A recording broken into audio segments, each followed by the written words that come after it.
Yeah, I'm not gonna lie to you. Yes, I am. This time was great for me.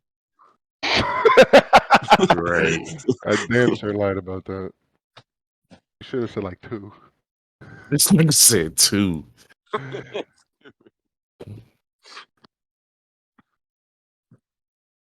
All right, we all ready?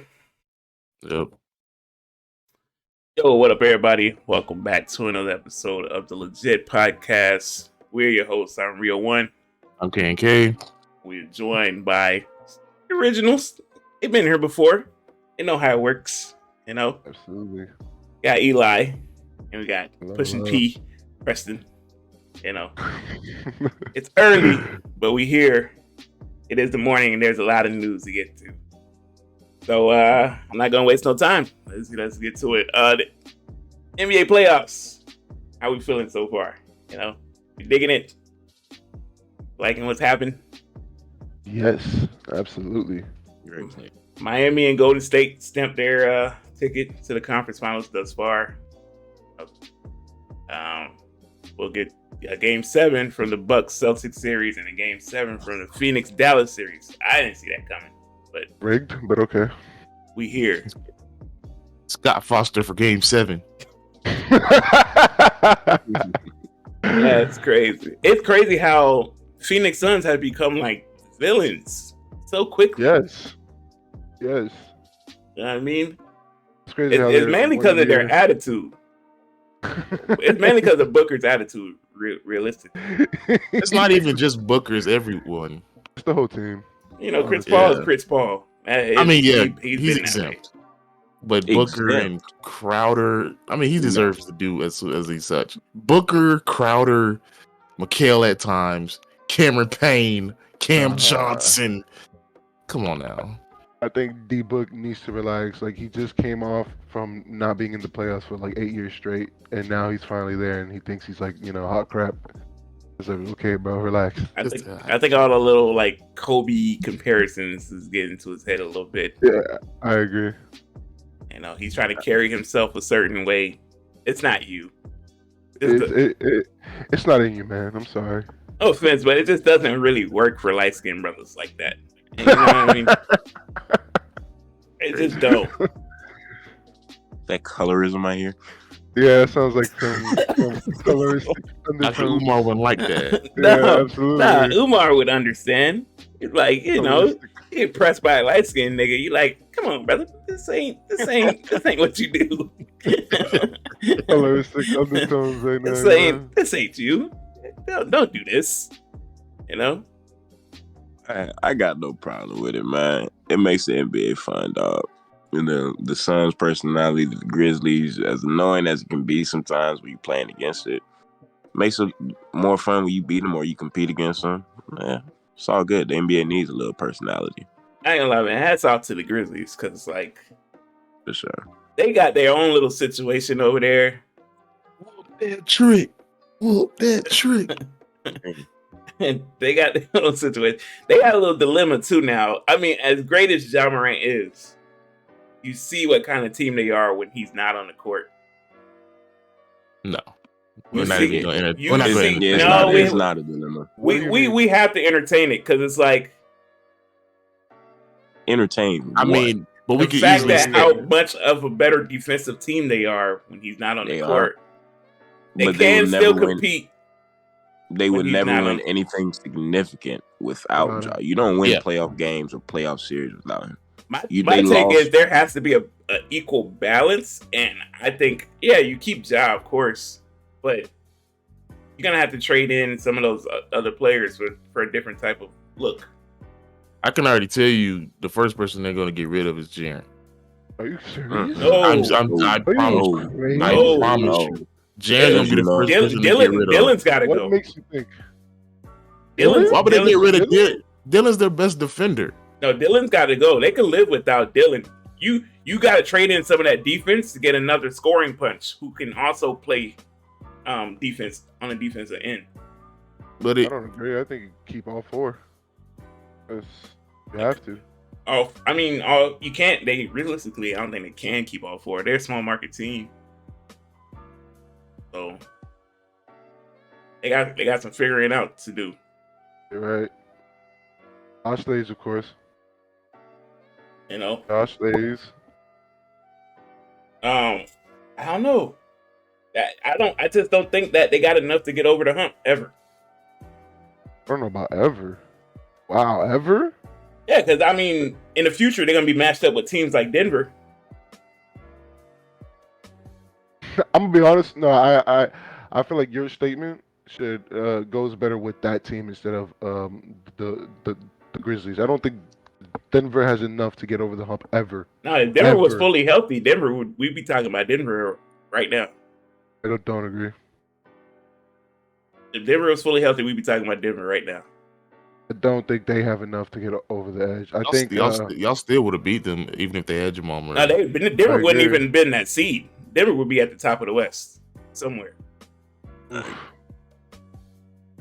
agree with that. I mean, I do still think that Denver is missing a piece. Something probably. Yep. I thought that Aaron Gordon addition was to something. They just needed that team to be healthy. They did. Maybe I think they're missing another guy at the point of attack, defensively, like a guard. Because Will Barton, even when Jamal's healthy, he's not it. Forget the other guard's name. Monte Morris. Like at the point of attack, that's not good enough in the playoffs. Like you're going to get beat on the perimeter every time. And Aaron Gordon, as good as he is defensively, isn't that guy that you can like stick out on the perimeter players, the Stephs, the Lucas. That it's just not going to work out for him like that, or the Jaws. But if they get somebody at the point of attack, they'll be fine. And then for Memphis, just like I think they need a secondary creator outside of Ja, preferably a wing. Where do you find that though? Like, where do you? I don't know. You go out there and look. I mean, you try to make a trade. See, I think they're keeping Ja, Desmond, and JJJ. Jaren. They have to. Jaren Jackson. You got to keep that core together. You have to keep that core together. Because I'm just of the belief that if Jaren is a better offensive player, they can win that series against y'all. But because he's so limited on the offensive end, they can't. Because as you saw, I know y'all saw the game last night. How many countless possessions did they keep giving the ball to Jaren Jackson against Draymond in the post, expecting a point? But he's not. He was kind of doing his job though. Like he was kind of. I mean, yeah. But here's the thing: that's not what Jaren Jackson's going to do in his normal role. Jaren Jackson is their pick and pop threat, a lob threat, and be help on the weak side. He's great at what he does. He's versatile. He can switch 1 through 5. He can shoot the ball, space the floor. You can go small with him, or you can play big with him. That's what you need in today's league. So you have to keep that. Desmond, one of the best shooters in the league, 3-and-D guy, quintessential in the league. Ja, your superstar player. The odd man now is Dylan Brooks. I think he's gone soon. So you find somebody that you replace Dylan with. He's great at the point of attack, but his shot selection is horrid. Like, I know he had like 30 last game, but the other 5 games, he single-handedly lost in game 4. It's just like, so if you replace him, get a guy that can get you buckets without Ja on the court, and also maintain that defense identity, I think they'll be fine. I think it's BS that those two in particular had some of their greatest games against the Warriors. Nobody wants to point that out. Like, everybody looked at it like it was normal. That shit was not normal at all. You talk about Dylan and who? Dylan and Triple J. That was not normal. And I mean, moving forward, they play like that. So be it. But that was not a normal performance by those two. Mm-hmm. They played out of themselves. I don't know. While we're on it, I need y'all to stop acting like Kevon Looney had this Dennis Rodman type S game last night, because now he had a great rebound. Yeah, he had a great rebound. I was surprised y'all played him that many minutes, although y'all didn't have that much of a choice. I knew he was going to be big time though. I knew he was going to be pivotal because what Steven Adams did in the game prior said that Kevon Looney was going to be pivotal in this game. I think that's a Dennis Rodman game. We out rebounded them 70-44. Yes. That's He had what, big time. 22? And 22. Yeah. And Draymond had 16. Mhm. Yeah, it was. And that was the key to beating Memphis the whole series. Every game we beat them and we out rebounded them. Yeah. Winning the possession battle. If we're going to turn the ball over at a high rate, we have to rebound the ball. So Turnovers, bro. did. That Yeah. had to be a turnover record, bro. That had. I wanted to ask you guys about that because I was watching the game and it looked like it was kind of crazy to me to see such like players who have been here before and have done this before to make such simple mistakes. Like some of the lead passes and just all the passes in general, I was like, "What are you doing, Curry? What are you guys doing?" I wanted to see what is that like. What is your take on that? Why do you think that's traditionally Golden State basketball. I ain't gonna hold you. Turnovers has been a problem. Turnovers is what cost us the 2016 championship. To be honest with you. Yep, I agree with The that. behind the back pass. Yeah, you already like where. Come on. Keep it simple, dog. Keep it simple. You know, it's just that's been our MO. They need to tighten up. It's clearly when the teacher is not there and the substitute there, you think you're free to make those mistakes. It's clear why the teacher is there. So I'm gonna stop with the slander. Sometimes I'll be giving Steve Kerr. But even like when Steve was there, we were turning the ball over. Like each of the games that like we won or like in the series, we start the game the first half off the first quarter even with 7, 8, 9 turnovers in the half with like 15, and then tighten the screws in the second half. Only have 2 turnovers. That's what I think. That's what I think Steve Kerr is good at. I think he's good at addressing that. Mike Brown was just like looking for a bucket in a leaking house. You know what I mean? I get it. It's just, but we're hyped the way they play. You get a lot of assists. A lot of it has to do with the spacing on the court. You're running traffic cop offense sometimes with Draymond. He's not looking to be aggressive to score the ball. People are playing him for the pass. So when the lane is clogged like that, then you're forcing passes to players who aren't open. So either it's going to be a late shot clock possession, chuck up 3. Hopefully Steph or Clay bails you out, Jordan Poole, or Draymond's forcing the pass in the paint because he's not being aggressive, looking to score. But when you see the switch flips, when Draymond is actually aggressive, he scores. He can get 10, 15 points a game because teams are going to leave him open. Yeah. We can get 10, if he gets 10, 15 points a game and he's aggressive, I think we can win. But when he's only scoring 2 points, they're so easy to guard. Easy. I think Wiggins showed up. Yeah. If Wiggins doesn't hit those jumpers and that fast break, dunk, we might be talking game 7. He was the best player in the series for us. Yeah. He was the best for us. Props to him for sure. Finally being an all-star. He got all that slander second half of the season. Shout out to Wiggins, yeah. Let's move on to Kev's guy, Kev's guy. Jimmy Buckets. Yeah. Doing what he does best. Put some respect on my boy Dave. Look, man, we had this conversation about it's about time we start calling him like playoff Jimmy. Because like playoff Jimmy is different, bro. That's a different person. Not the same Jimmy Butler. For years. Jimmy's nice. We know Jimmy's nice. It's just that Jimmy, people underrate Jimmy so much. He doesn't get his respect. I'm gonna be honest. It's because of the night and day difference between him in playoff mode and him in regular season. It's why. But okay, y'all may call it a stretch, but he's on the same level as y'all was putting Paul George. Paul George has a great night one night, then he can have a midnight one night. I agree with that. P. You know what I'm saying? But I've been on the case. Jimmy is a top 10 player. Lower in the bottom 10, of course. But he's a top 10 player. It's just tough, man. It's tough. Because you got this kid in Boston who's letting us know he's knocking. I'm here. I don't know if he's knocking. I think the door opened, dog. Yeah, he about blew that bitch open. I'm talking know. about he's up against this monster, this freak, and he's just like, I don't care about none of that. Yeah. And I'm taking you 1-on-1, and I dare you to stop me.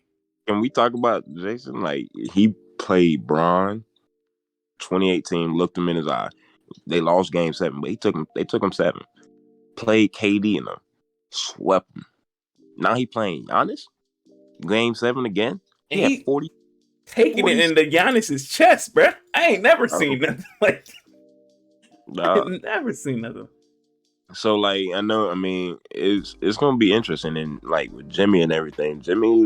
He's consistently, well, last year's playoffs he was the dud. I'm not gonna lie to y'all, but for the most part, he does flip the switch, because it just seems like a lot of times for the regular season he forgets how to shoot for the whole year. He's not aggressive. He looks like Ben Simmons out there for half the time. He has no lift, but in the playoffs he just flips the switch. So it's interesting. It's my exact same take. It's like I swear sometimes he forgets how to play ball, and then literally, as you said, the moment the playoffs come in, he's like, "Well, no, I'm an all-star now." He just goes and drops 29 on all 4 games. Like, bro, where are you? Where is this? Jimmy be doing his thing, man. I was looking like, God damn, you know. That's defender and Thibault out there. That's on him. So we'll say I gotta give him his props. Now let's see if he can do that against the Bucks. Oh, hold on. What can't be so quick on the Bucks now? I mean, I did pick the Bucks at 7, but it's a tough task. Man, at home against the Celtics. Damn. But I want to know if Middleton is cleared, or I don't know if he's cleared or not. But if he was available for Game 6, why wouldn't you have played him? Like, just to get them out the way, because that's if he was cleared. Yeah, I don't know how. Like, I know he was progressing, but that's so tricky. Like, he has an MCL sprain, right? Yeah. Yeah, so that's the same thing that Steph had in 2016. Steph came back way too early. I mean, I know he played for the rest of the playoffs, but usually MCL sprain, that's a month and a half that you're really supposed to be out. Like, and it's only been maybe 2 weeks for Middleton. Like, he comes back now. It's tough. I don't know how effective you're actually going to be. You're throwing in a high intensity Game 6, Game 7. That's too tough to ask, truthfully. Like, so they got to go at it without him then. It's like, got to. Giannis, you know what Giannis is going to do. He's going to bring it. But Giannis need that extra. It's everybody else. You know what I mean? Yeah. Giannis do need a little bit of extra. Everybody else. But he had a monster game yesterday too. I ain't gonna lie to you. He did. He had 44 and 20. Yes, he had like 44 and 20. Bro, the league is in good hands, dog. It's the youngins' time, dog. Giannis, Tatum, Ja, Book, like, they here, bro. They've arrived. Well, you forgot about my man, Luka. He have arrived. Luka. I can't say enough about Luka, bro. Like, he's not supposed to be in it here, but here he is on the doorstep of a conference finals. I agree. Not this early in his career. It's just his team is not built to be there yet, but here we are. Like, Luka's got the talent. It's just he needs the talent around him, it's really. I mean, it's 3-3. Every game has been won at home, so I'm expecting Phoenix to come out and win. Expect a close game in the first half. I expect Phoenix to come pull away late, but it's always like with Game 7s. I always try or lean towards the team with the best player. Yep. Luka is by far the best player in the series. Like, and there's no disrespect to, like, close. Yeah, but like Luka is on a different level from like the rest of this team, the Suns. But I don't know what Mavs team is going to show up around him. I don't know if they're going to be hitting their shots. They're not at home. We know role players play better at home than they do on the road. Is the defensive intensity and focus going to be there? when the Suns make the run and the crowd gets into it, how are they going to respond? Are they going to be shook? Are they going to turn the ball over? Are they going to lose focus? Like, what was going to happen? So I'm interested to see like how the Mavs respond to that And situation. then them calls is everything. How them refs gonna be feeling that day? Scott Yeah. Foster, you know where he going to be. Scott Are they gonna let Scott Foster ref that game? Because Absolute guaranteed. that's big time. You know, ain't gonna be no running and bumping from CP3 over there. For Yeah. all those who don't know, we're talking about a ref here. We're Scott talking about a Foster. ref. It's crazy Like that if he's he's notorious playing- for that. Like I told if he's Kev, playing the game. he's old school, so like he's not falling for the little flops and the flailing, and he I don't do that. Man. You've been Yeah. pissing me off with that. I'm sorry. I like that. I mean, Chris Paul, this is it, right? Like you can't shy away now. This is it. Don't be like your former teammate in Houston going out sad in the second half, man. Hey, man. Can we talk about? I mean, What Oh, yeah, what is no there much excuse. to talk about? Now he has no excuse. He's not injured. His team is extremely well. Like, there's no excuse now. do we have a problem with Embiid's comments? Which No. which part? I He mean, was like not. everybody thought he would be Houston Harden. He ain't that. Yeah, And I needed him to be a little said bit that. more aggressive, but The media, he like, wasn't. He's not that. yes and no. Like, because on one hand, I always feel like elimination games, you go out there, you empty the clip.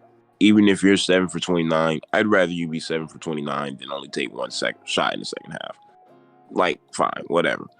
On the other hand, his leadership style, he does this consistently. He did it with Ben. He did it with James. He did it with last year with coaching. Like, it's like subtle jabs. So there's a lot of infighting, it seems, with like the Sixers or whatever.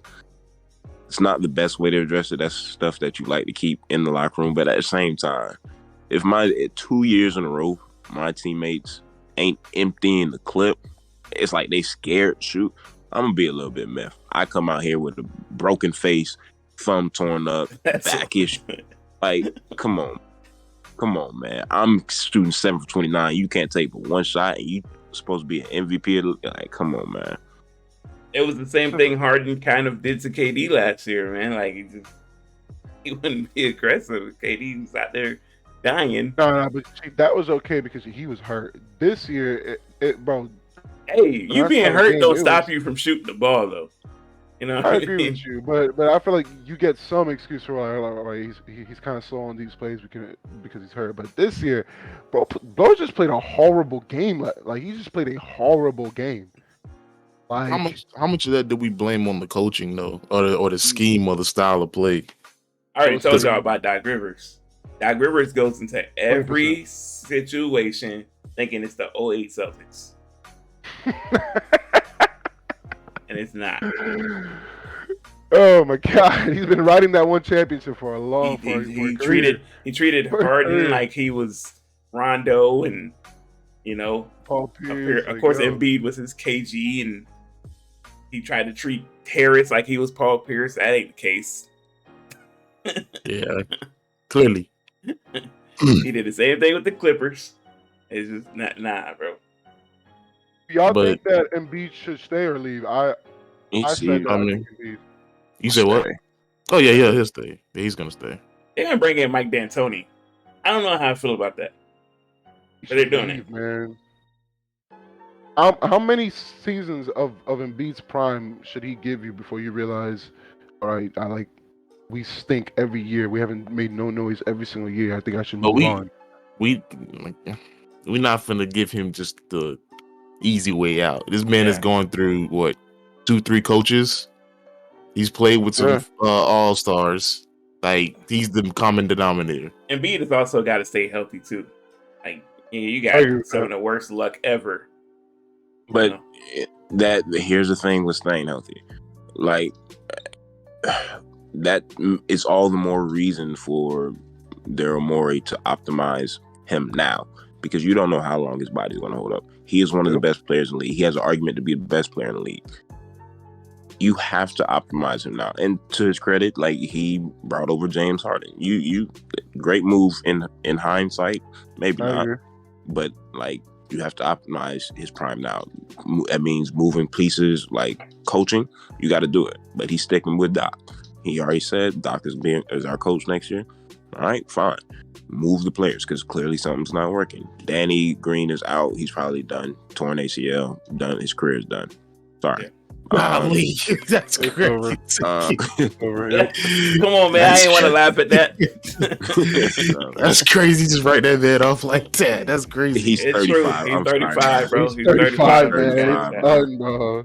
You made your money, but like Tyrese Maxey, you got something great there. Crazy. Y'all are crazy. That's For that, Kev, bro. Wild. crazy for that, man. That's Kev, bro. I ain't want to Come on, laugh, man. bro. I mean, I don't know what you do with this team. I mean, see myself, but Yo, man. I don't know what you do with this team. You got Tyrese Maxey who's playing great. He's showing improvement every year. You got James Harden. You don't know what you're gonna get from him. Joel Embiid. What's the contract for James Harden? Do you max him out? Do you what do you do? If you max him out, that'll Heck be a no. big mistake. Hey, Yeah, Stephen A. what do you- Stephen A. what do you- say, you can't don't give just- him max, bro. I mean, well, he's going to opt in. James is going to Yeah. opt in to his contract. So, I mean, like, we're going to be paying him. It's a 1 year opt-in though, right? I believe so. So, like, what do you do for the future? Because if you max him out, you're looking at James Harden at 38. You saw how he's looking at 32. Yeah. Who's to say how he looks 3-4 years, 2 years from now? He's not a max player anymore. All But right, He's going to command max money. But you have no, if as a basketball fan, just speaking for myself, you have no right to just say I want max money because you haven't shown max play. But that's not how the league works. And he's going to demand max money. And if you don't give it to him, he'll bounce. I mean, I fully feel comfortable saying no team in the NBA is going to sit up here and say I'm going to give James Harden max money. Yeah, the teams who got it might. I don't see a team saying, you know what, I'm gonna give James Harden max money because clearly he hasn't played like a max player in the past 4 years. But the league doesn't work like that. It's all about He's star going names, the market. Like, you got to put things in perspective of other people's contracts too. Duncan Robinson, and that's been the big thing. Like 4 years, 90 mil. Put that in perspective. Not how much is James Harden worth. I'll be honest with you. When LeBron hit about 35, 36 in his career, he shouldn't have been getting max money no more. I just feel like when the player hits a certain age, there's a cutoff, man. And if you really care about winning, you would understand that too. I think yeah. I think LeBron is probably the only case where I don't agree with you. Because Tim Duncan did that for the Spurs. Tim Duncan was like, But that was older. a choice. That was a choice. Yeah, but it's like, I'm getting older. I got to understand that if I take this max deal, I'm going to be hurting the team in the long run. Now that that's true. Yeah, I get it from like a fan's perspective, but from a player's perspective, I don't care. I'm getting paid. Get your, especially if you've been underpaid your whole career. But if you've been getting max deals after max deal, you made your money, bro, and you get your sponsors and. Put yourself in their shoes. Say you're the star player. You've been an MVP of the league, whatever. I'm not even talking like are you going to sit there and take less money? Me personally, I know we talk about like you got to win the championship. Are we talking about as a choice, or that's what we're offered? As a choice. I mean, I'm. But that's what the league is now, though. It's either you take the money or you take the victory. It's crazy how much money he would leave off the table if he decided precisely. But if you take a pay cut, we talking $20 million off of like $200 million. You know what I mean? 20 mil is still 20 mil. 20 mil is a lot of money, but man. you still making $180 million, and you help the team get the pieces necessary to help you win. And that's cool and all, but again, saving the bread. Like if I'm James Harden, if I'm a superstar player, anybody in the league, I don't care about the team's future 7, 8 years from now. I'm not gonna be in the league. I'm making my money now. That's just like I'm just giving like that perspective. Like I don't think we realize like these players they have different priorities than us. Like they're getting their money as much as we enjoy the competition, them competing for championships, the winning. We talk about, well, do you really care about the team? Yeah, they do. They also care about their money. But I think it depends on who the player is, because some may value money over team success or whatever the case may be. But like for example, a person like Damian Lillard, right? He's making his money. He wants team success, but he's going to get his money first. James Harden is the same way. Yeah, oh yeah, for sure. I can't think of a person, a superstar, who's taking a pay cut right now to help his team succeed. No. As of right now, no. But Steph did do it leading up until yeah, and that was like Steph did. Yeah, when they first got him like in 2013, like they re-upped him. They got him for like he was the best deal in the league. He was unanimous MVP. He wasn't even top 30 getting paid in the league. And then once that time was up, he was like, yeah, no, bump that. He's like, you gonna give me my $200 million. Yeah. But he earned it though. And he already got the chips, so it was like, yeah, I need to take this money. Like this like the mentality, like Draymond, get his money now. You think he's gonna come up and like get less money? No, he's gonna get what he's worth or what he wants. He's gonna try to get money. I think that's the difference though. I'm saying, like for Steph, Draymond, Clay, they can get their money now because they already got the chips. Get your money now. As a person like James Harden, you have no chips, so you need to be prioritizing chips. You already got your money. But and again, that's the last. I mean, just like do they really care about it? Like I know we as fans are invested. Does James Harden? Does whoever? Whatever. All I'm saying is, if I pay you all that money, and we don't win, we don't succeed, don't come to me talking about you need better players, because I'm putting out there what I can afford. You know what I mean? That's from a GM standpoint. Like that's from an owner standpoint. Like, so as fans, as we saw what James Harden do with the Sixers this past round, are we gonna give him another year and just give him one more year, or are we saying no, that's it?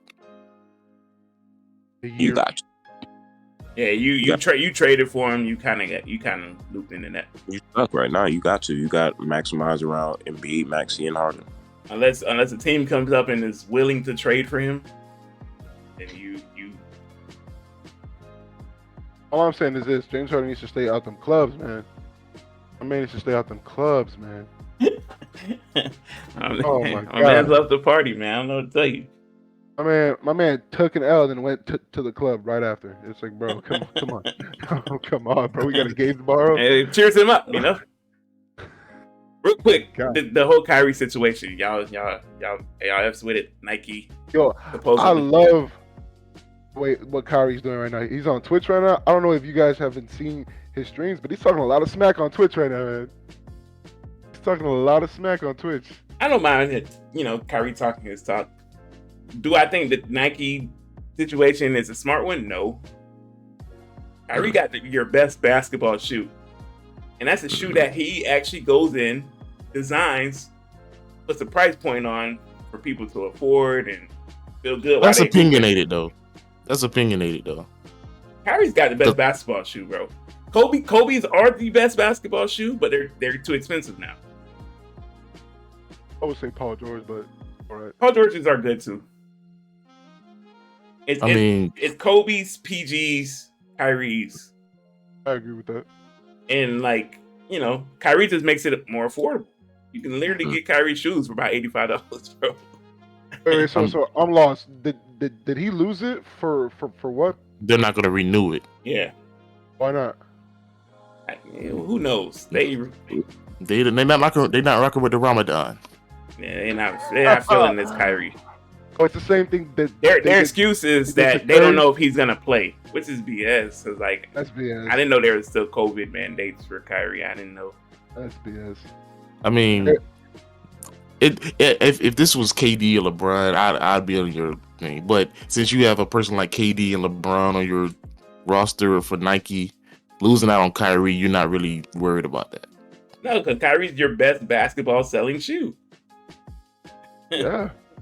Nobody buying them KDs and LeBrons. Them things are uncomfortable to play in. I own a I pair know, of KDs. but you also have to understand not everybody buys those shoes to play basketball in. Who gonna wear Yeah. KDs out?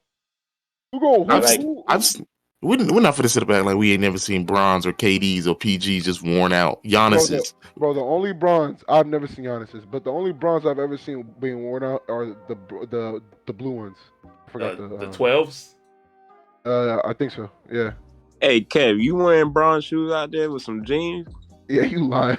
You lying. Y'all don't what y'all so y'all ain't never seen Bronze or Only KDs the worn? limited blue edition one. bronze, like the Yeah. Space Jams and stuff like that. Space Jams. Only time I seen KDs being worn was back in middle school when the Aunt Pearls came Yeah. out. Yep. We was going crazy. But we was in middle school. It don't If I matter. It see- still happened though. That's my Hey, point. man. Now I'm telling you, like all basketball teams, they get their teams Kyries. They're just the best shoe. Female basketball teams get their Kyries. It's just affordable, the best shoe. It's a good bang for your buck. I don't understand why you shelf your best selling shoe. We don't need them. And then Kyrie came out and was like, "Hey man, this new Kyries that's coming out, I didn't design these. Don't buy these shits." He was already letting people know. I think they got mad at him for that. Yeah. It's a I can whole. see Go ahead, Eli. No, please. I mean, it's just it's a lot with Kyrie. They kind of want to disassociate, I guess, with the drama around him, and you see that with the team, like the Nets in general. Like they just want to disassociate themselves from him. And I get it, it's been a distraction. I understand. So I understand Kyrie's point of view. Like Eli brought up earlier, like he's been on Twitch lately. Yeah, I think he's a guy who's just been through a lot, and he's kind of coming out of that. He's trying to find ways to express and like just cope. I guess just trying to find a way to be human. And we underestimate the spotlight that's on all of these players. Like they're constantly in the face of the media. They're constantly being asked questions, and they're not perfect individuals. I don't agree with Kyrie on a lot of things, but at the end of the day, I think we got to remember that these guys, no matter their takes, their opinions, how harmful they are, humans. They are like in the spotlight a lot. That's a lot of pressure, and that can get to a lot of people. I agree, but I feel like a lot of that is self-inflicted, and on top of that, too, he's in the biggest market in the league. He's in New York. Yeah. So I mean, Yeah. you can't. I'm not gonna say I feel totally bad for him, Yeah, but a lot of that self-inflicted. Yeah, I don't feel bad. It's just it doesn't make sense looking at it from a business standpoint. It's like, what is Nike doing? You know what I mean? Yeah. I can see that. Hey man, they're doing the same thing that they did to Steph Curry. They're like, yo man, you're gonna write them scriptures on your shoes. You can't wear these no more. Facts. That's the kind of, I heard they said they're gonna take those new Kyries that they designed and slap John Morant's logo on there. That's what I'm hearing. Oh, yo, that'll be the day. Yeah, that's disrespectful. Yeah, That's mad disrespectful. It's like, cause you did design the shoe that you was set to put out this year. If Kyrie's not gonna be your guy, and Ja is the next big thing, might as well slap that logo on there. Is Ja on with Nike? Yeah.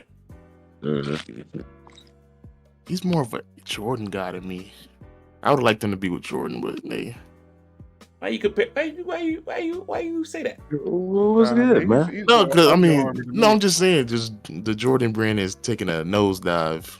Besides Luka, Basketball wise, yeah, we know that for a long time. Give them Ja. They look pretty nice. Look who Jordan signed. He signed CP3 and Melo. Hey man, I ain't never seen nobody rock them. Yeah, I get that. That's true. That's stupid, man. Jordan's a little envy for LeBron kind of cost him some money. I agree. It did. Because if he could have put LeBron under that logo, it would have been way different. Crazy. We don't. Nah, we ain't finna work for that. You best believe had Jordan came knocking, LeBron would have signed. I believe that, but I don't think he would have stayed. I do. Man has a Because eventually Jordan would have gave him his own signature, like his own thing under the Jordan umbrella. but he got a lifetime deal with the Nike. Jordan wouldn't have did that. Jordan would have did that. It's LeBron. I don't believe it. If it was that simple, If he you would have signed Kobe as well. if you wearing the sneaker and you winning, like, yeah. Why didn't he get Kobe? He didn't go after Kobe neither. Jordan's got this thing with like he lets it blind him. Like if he's in competition with these guys, even when he's not playing. I mean, I get it. He's okay with it now because it's a whole new generation. So yeah, now he's reaching out to these young players and trying to sign these young players. Y'all buying them new Lucas? Them Air Lucas? Nah, big Hell fan. no, man. Oh. Hell no. I'll pass. I'm good. All right, man. Predictions real quick. Game 7, Phoenix, Dallas. Phoenix. I want Phoenix. We're all on Phoenix. Unless Scott Foster. Celtics, Bucks. Celtics. I'm going Celtics. I'm going Bucks. I'm going Bucks. I picked Bucks in 7. I did pick the Bucks. I got Giannis with a 30-point triple-double. I just think Jason's gonna do what he do in or at home. I think the Bucks turn their defense up just a little bit. Get the job done. Last thing I'll say, it is 11:50. I gotta go to work. I appreciate y'all having me on. Real quick, Warriors and 6. Yeah, go for it. Real quick, because we're here for a main reason, and that's Kendrick's album. Oh yeah, for sure. That's what I was gonna say. Mm-hmm. What you think of the album? Give it a grade. Talk your shit. 9 out of 10 album. I was like 9 out of 10. It was a great album. That was first listen. I only listened to every song once, so I'm finna go to work and I'm finna listen to it again, let it sink in. But my first thoughts, my initial reaction, 9 out of 10 album. There was one song on there that was just like, I think it was a song with Blast, and I love Blast. That hurt me. It was like a felt like a radio hit or something. I don't know. I ain't really mess with that. But everything else was really solid. The production. I was not expecting to hear Kodak Black as much on that album. Oh, best verse Kodak has ever. Yeah, I'm not gonna hold you. His jump went crazy. We Cry Together. I think that's the name. That's my favorite song. That might be the wildest song I've heard in a minute. My favorite song off the album, Father Time. Oof. So yeah, I really just think it was an all-around great album. I'm looking forward to another 5-year break. So. All right. Well, you said 9 out of 10. Right? Yeah. All right, man. We appreciate you for joining us. Hold your head, and if you ever need us to, crash a party. What he said. Fly for the party. I'll keep y'all updated, man. I'll keep y'all updated. I just want to be the friend in the back talking shit. Yeah, bitch, you told my nigga that he was gone, and you did this. All right, I mean that's okay. That's what we're here for, guys. This is the main, this is the main course. We had a couple more appetizers lined up for us, but let's just get into it. Mr. Morale and the Big Steppers. Write the album, huh? Write the album. Write the album, indeed. So are we calling it album or albums? Was it two, or was it really one? I think the album flows so well that you can literally just consider it just one piece. Listen, how we want to do this? Who's gonna be? Well, I mean, we heard Preston's opinion on it. Eli, I think we kind of know your opinion on it. I mean, but we're gonna let you talk your shit. I'll let Kev, Kev go first because I got a lot of as stuff. the guy who's neutral here, right? Because Okay. Kev is predominantly Drake, and Eli, you predominantly Kendrick. Absolutely. I'm the guy in the middle who's fucks with everybody. I like with a lot of people too. Yeah, but we know who we know whose team you on. Look, man, I'm sorry to say this, Kev, but how do you feel that my boy dropped a classic and your boy dropped some? That's not a classic, yo. You Yo, know what? All right, so Call all Me right, Lover all Boy right, is trash. Let's all get right, into first, it. all right, Let's get into hold it. on, hold on. So first, it's ironic because last week I went back and listened to CLB. CLB is aged very well, Oh, and I'm not my even God. being biased. CLB is aged very well, in my opinion. Here's what I will say. Listening to CLB a second time through, got about a good 6 on there. Got a good Nah, I 6 feel that like hit on there. You know what I mean? Yes. And out of what we're talking, And there's some songs that age very well. Like 21 Yeah. with 21 songs. Knife Talk is a song that ages very well. Knife Talk, it- Way Too There's only Sexy, 2-3 good no, Fair Trade. no. I'm still not giving him a pass for Way Too Sexy. I mean, that's a radio hit. I mean, that's what he does, right?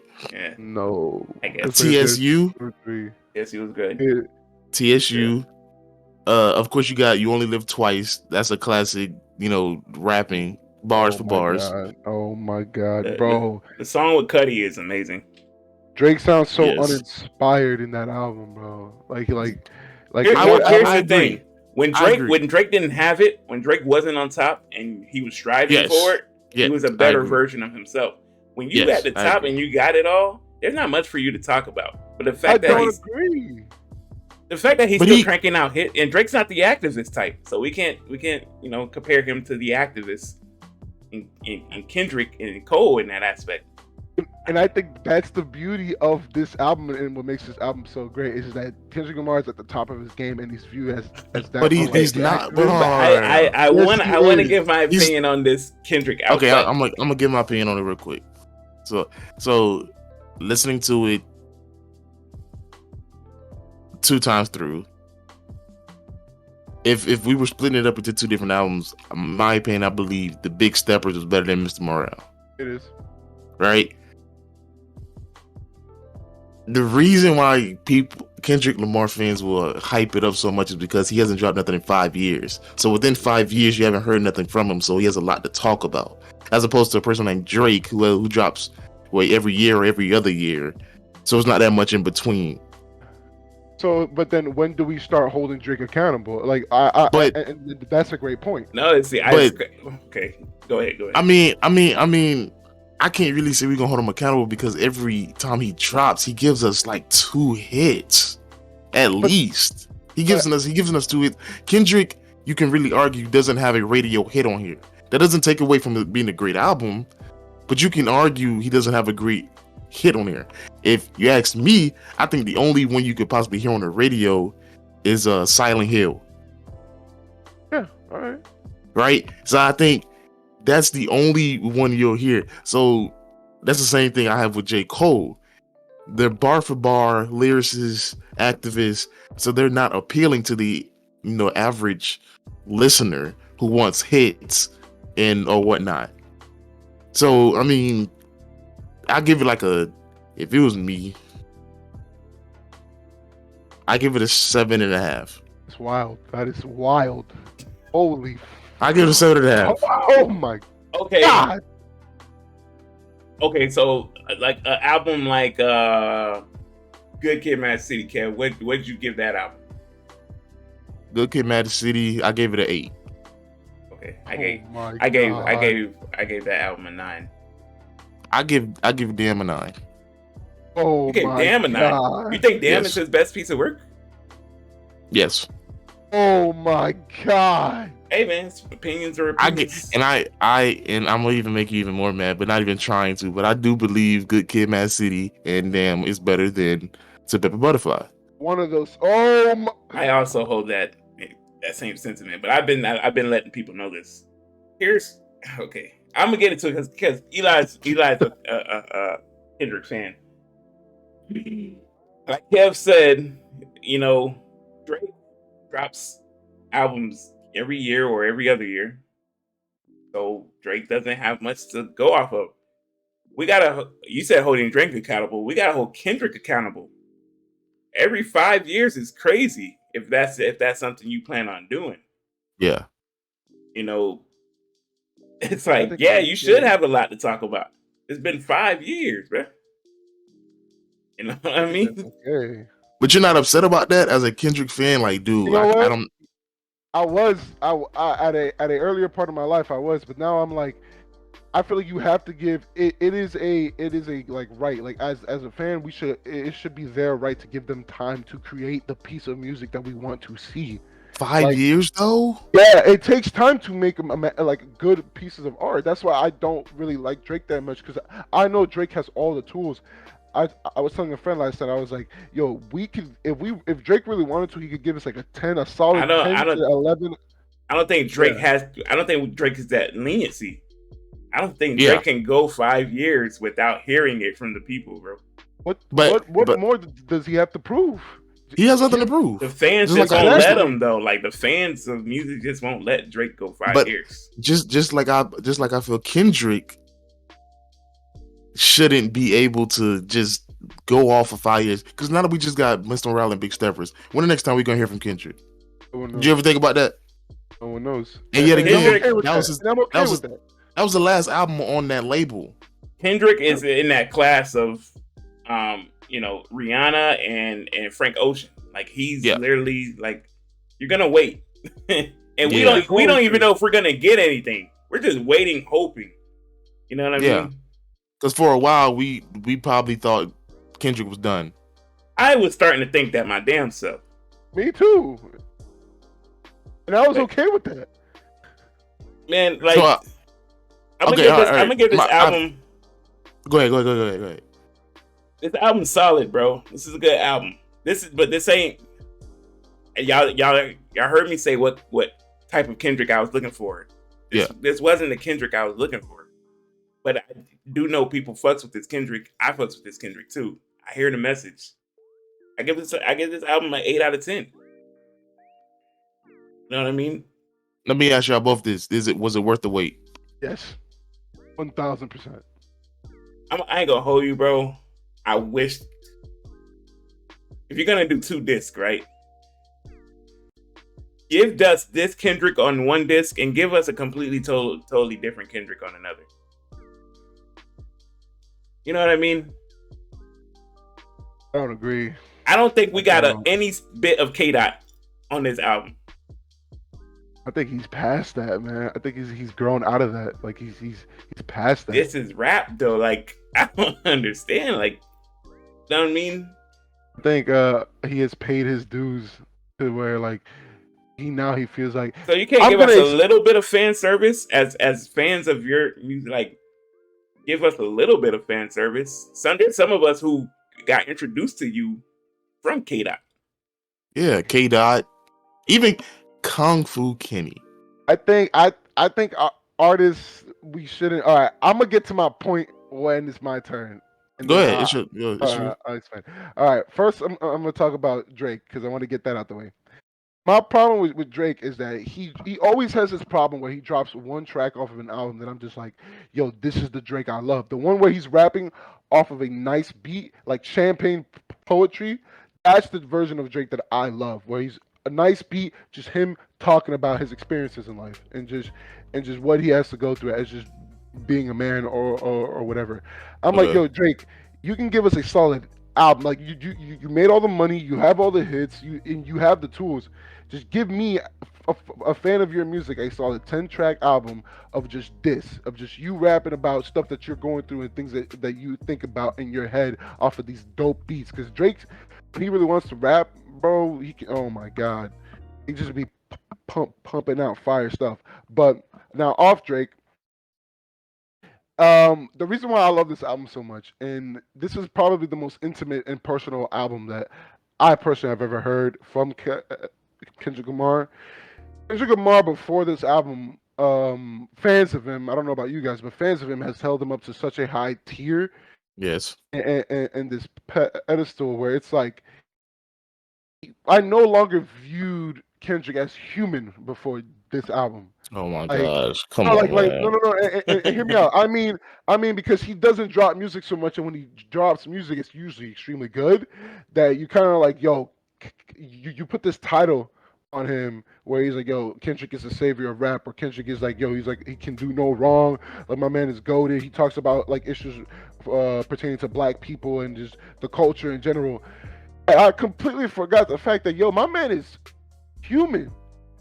Like he is allowed to go through things and commit sins and just do like he talks so much about the intro track, which is I believe it's called United in Grief.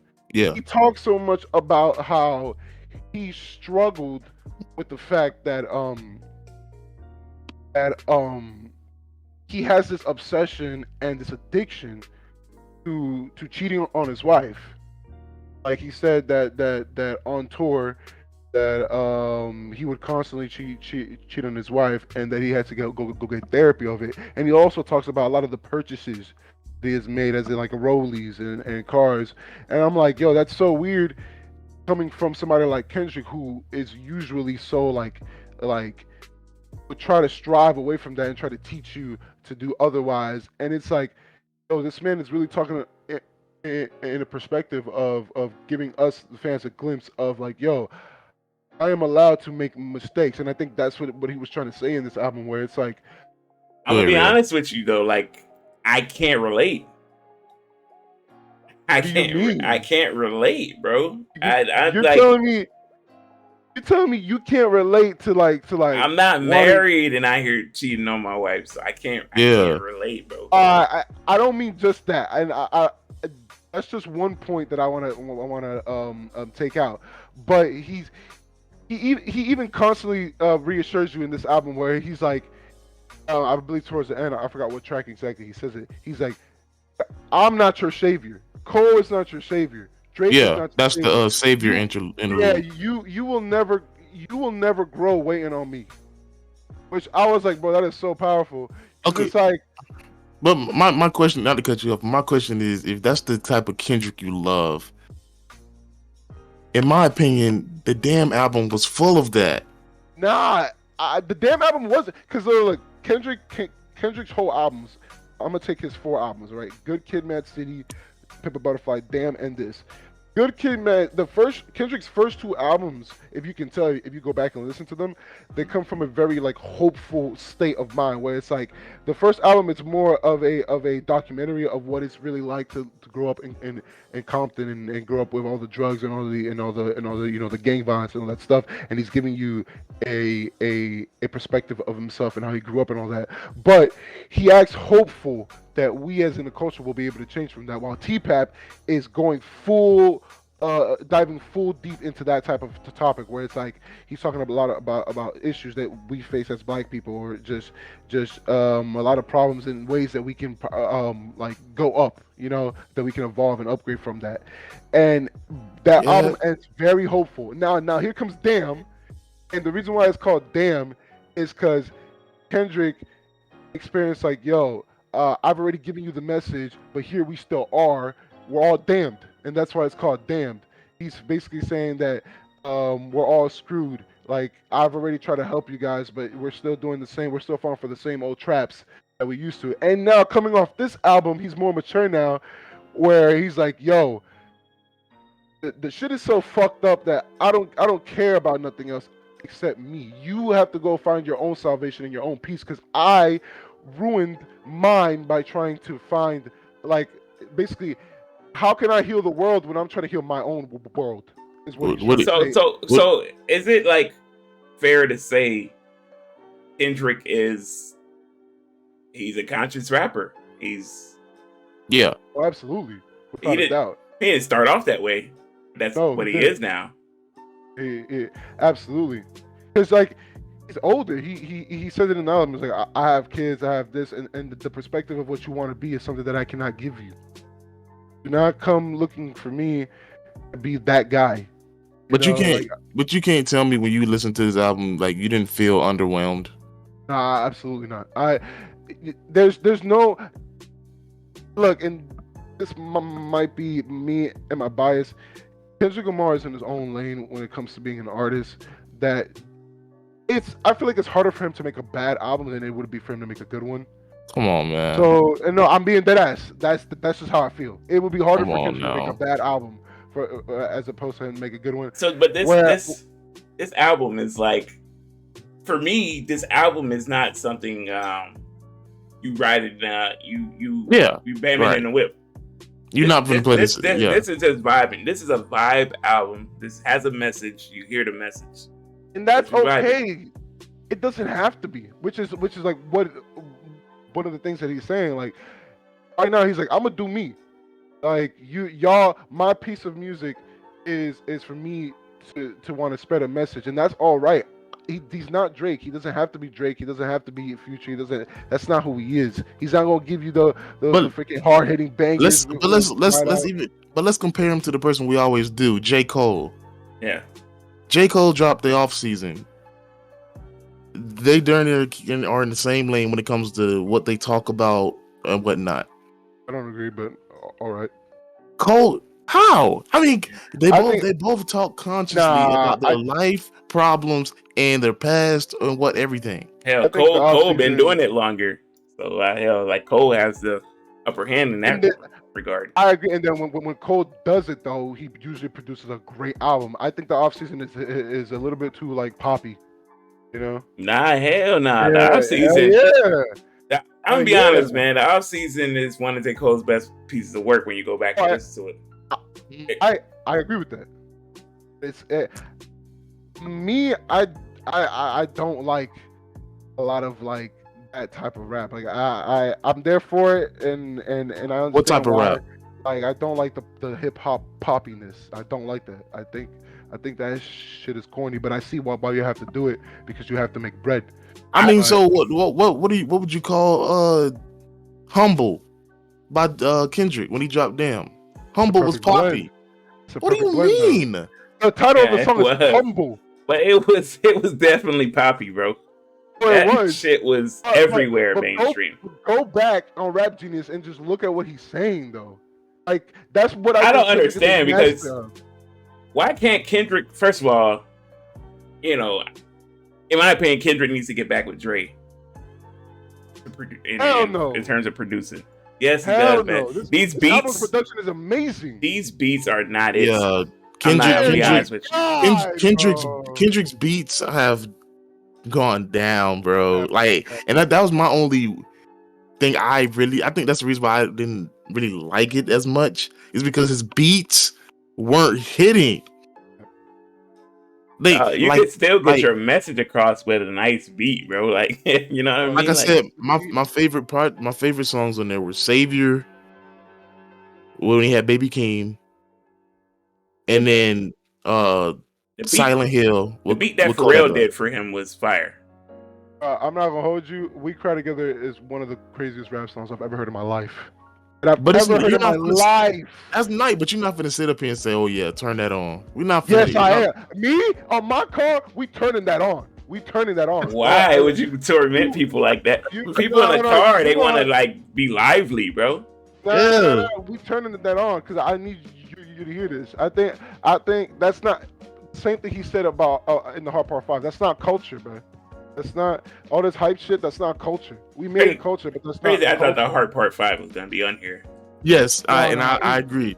If he would have had that on there, it would have been better. No, he's never put the heart on an album. Like if you go back to his music, none of the hearts have ever been on an album.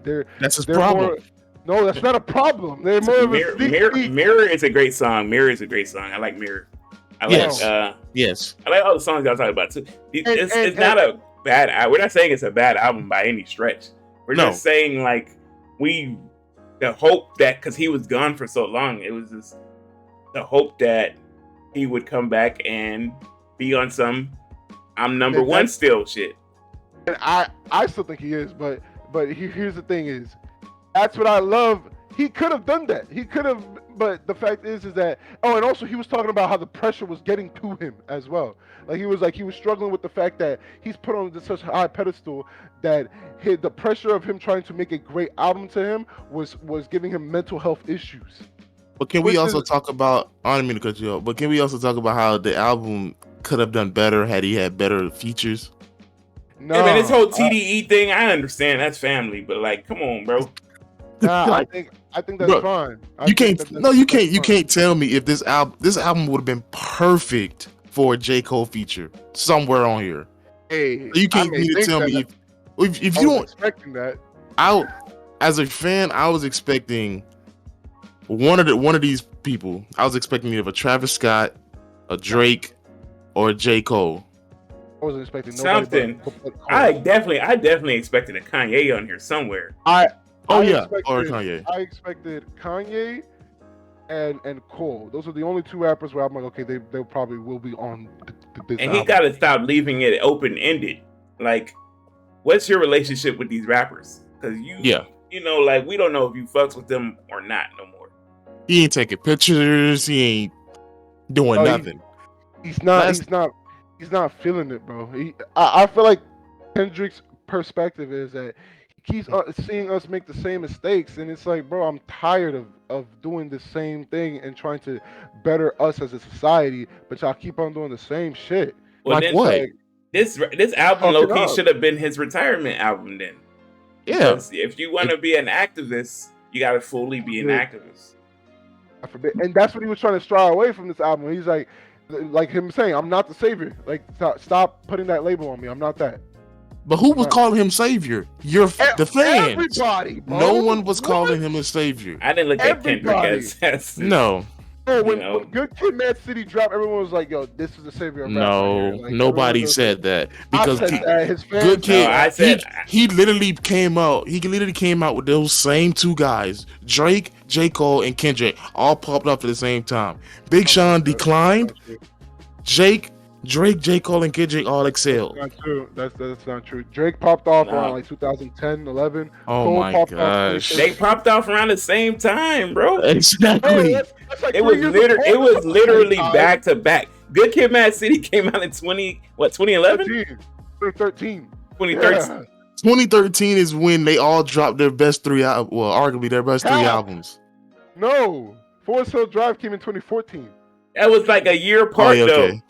Yeah, nothing was the same though. Nothing was the same. Yeah, like and the Good Kid, Mad City, bro. I bet. And before then, they was working together on stuff too. So it's like, you have Poetic Justice. Like, why we can't get nothing like that no more? Because and Kendrick and Cole said this in an interview. The more popular they get, the harder it is to work with an artist of that caliber and of that tier. You know, because they have. I don't get it, bro. Yeah, I don't see it, bro. I'm not buying it, bro. Cole even vouched for Kendrick, and he said in an interview, you can go look this up. He was like, "That man is a grown man. He got his own things going on as well as I do, and it's hard for us to because he's facts. Once you have that caliber, but we're not. Tier, I'm not finna let him go on that. I agree. They have their own thing going on. Family. Shout out to him having his second kid. All that good stuff. We happy for that. But we're not gonna sit up and act like, as an artist, you not gonna prioritize. I want to work with this artist to make this music. Think of the PR team that how much the labels would have to approve for you just to get J. Cole on your shit. That ain't take nothing, bro. That don't take nothing. And we all know Cole is giving Kendrick the discount because that's little bro. Yeah. And they said before they have the album, the joint album that they have. They said that they have it, like it's finished, but they never gonna drop it. Yeah, we know that now because it's too late. It's way too late. Exactly. That music is outdated anyway. I mean, it'd be great to hear. Yeah. I mean, but it's like I'll still kill. I don't give a crap. I'll still kill to hear that album, bro. I don't give a crap whether it's outdated or not. Exactly. And you see how you're reacting to that, to a music that was made like 10 years ago. If J. Cole drops a verse on Kendrick's new album, he just can't. The album is better. I agree with you. I was expecting Cole because I thought it's been so long since Cole has been on the track of his. I thought he was gonna sneak him in there. I was expecting that. I told my friend that I'm expecting Cole on this. I knew Drake was gonna be a long shot, but I did That's a expect. long The only shot. reason I expected Travis is because they just Goosebumps, and that song went crazy. So why wouldn't you like? You know what I'm saying? I mean, he's 33, bro. He don't give a crap about no trap shit. It's crazy to me, man. I saw the most craziest post on Twitter, bro. It said Kendrick's 5-album run was better than Kanye's 5-album run. Yeah, It wasn't. That's It's a factual not. statement. It's That's a not. factual statement. It's That's not. It's a It's horrible not. statement. That's a factual You know what? You know what disqualifies What- that what- statement? What run? What It's run? their first 5, so it's like Right. this is Kendrick's fifth studio album. You got For Kanye, it's College College Late Dropout, Registration, Graduation. Yeah. Then you got 808s, what's after Graduation? and 808s and Heartbreak. and My Twisted Dark Fantasy. It's the fifth. And here's Nobody's touching that. Ain't nobody Yes, fucking with that yes, 5-album yes. run. Nobody's Why? touching that. Why? Because 808s is trash. I'm sorry. Hell nah. Yes, Bro, yes. hell nah, bro. It might Oh be the my most. God. It might be the most Get influential. him, Rio. If Kanye does not drop 808s, there's so many rappers you would That is not true. hear from. That is It's true. influential, but it Oh was not a my good album. God, bro. That It is was true. not a good That album. nigga spawned a whole generation of rappers. I will Just off of say 808s. this. I will say this. I 808s, agree. 808s and Heartbreaks is one of the most influential albums of all time. And But then- I will. And then I will- Kendrick incorporated the sound into Pimp a Butterfly. So what are we talking about here?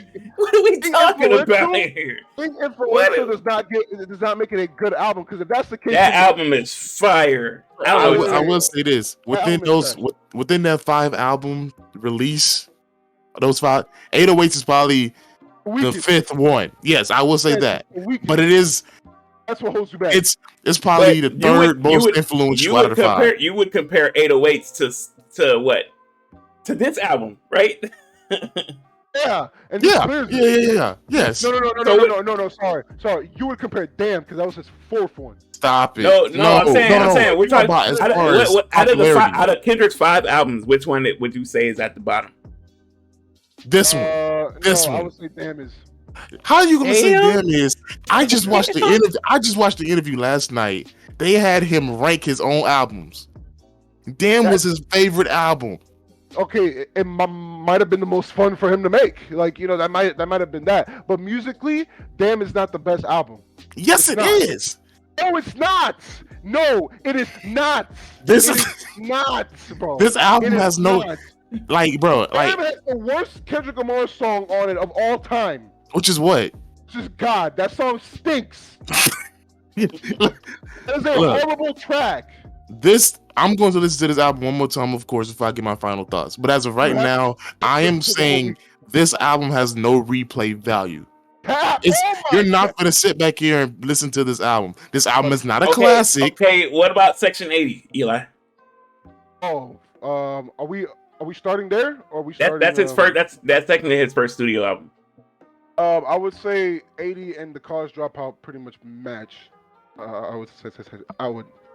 What? The College Dropout has some of Yes. Kanye's best music. But The College Dropout is a classic. the problem I hate with this comparison is that they don't make the same type of music. But So you I don't have know to if we even compare the compare them. runs. You have to compare the runs because it's like If we just compare the runs, and that's a factual statement. No, both it's are- not. Yeah, it's literally it's been the same critical acclaim for the 5 runs as Eli. You know what disqualifies that statement that was made? What? Kanye was making those albums back to back to back. He didn't take Like 5 every years. year. He didn't Yes. take 5 years to put out an album, bro.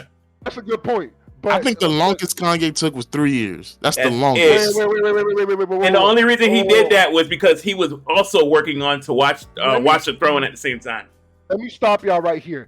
Kendrick Lamar's long wait hiatus from rap is a new thing. Because look, here's why. Section 80 came out in when? 2011. Yeah. All right. And Good Kid, Mad City came out when? 2013. That's what? 2 years. Okay. T-Tap came out in what? 2015. That's 2 years. Okay. Damn came out in what? 2017. That's 2 years. All right. Okay. Now we had to is wait when 5 years. Right. And But that's the thing. It wasn't worth it though. It was. Look, It was. Kendrick made us wait 5 years on this project, and it's not a classic. Well, this is a Kanye had us waiting 2 years after every project, and they were bangers. Wayne did the same thing. Drake did the same thing. No. Wayne did not do the same Kanye's thing. weakest album out of the 5, in my opinion, is probably Late Registration. But that shit still has some bangers on there. I think 808s is probably look. I know that's your. You guys don't like 808s because it's the it's the love. No, I like it. Album. I like it, but it's not. It's probably the weakest out of the 5 in my It's opinion. not good. It's not I good. just hold 808s in high regard because You're not going back to 808s right now and being like, yo, this is a fire. You're not. You can listen to 808s to this day, No, bro. no, you can't, bro. No, you Okay, cannot. all right, let's compare him to Drake. They came up in the same time.